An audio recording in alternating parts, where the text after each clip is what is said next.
2歲了，也會對答了，霎眼要上學堂。下次與你接送，駕照我有了，至今仍無碰撞。這邊通通都好，哪怕有時會悄悄失落。好久不見你了，偶爾會想這裏有你在旁。聖誕過了，假放夠了，你我各自忙。學懂怎麼思鄉，點一杯鴛鴦，像從前快樂。最近閉上眼睛，有某個片刻，我怕回憶稀薄。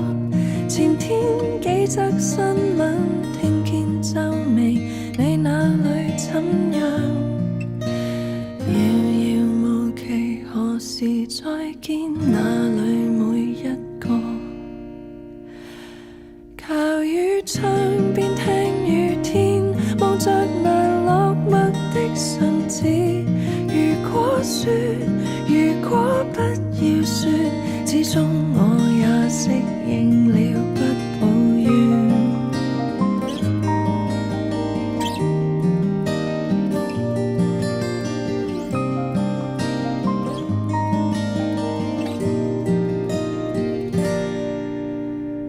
季節變了，世界快了，我也慣了被忙。上週開始搬家，新的景觀令人常遠望。我望哪裏有海，哪裏有港，那個隨風飄蕩。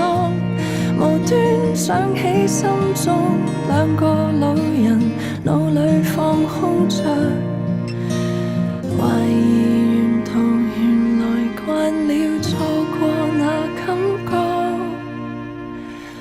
靠於窗邊聽雨天，望着難落墨的信紙。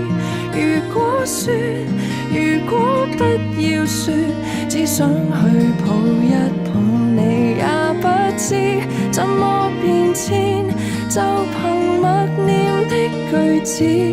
如此說，如此不要說，當一切也都過去，可再見。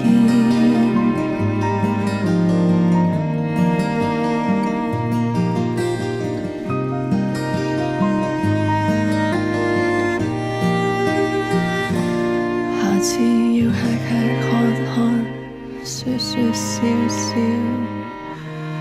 與你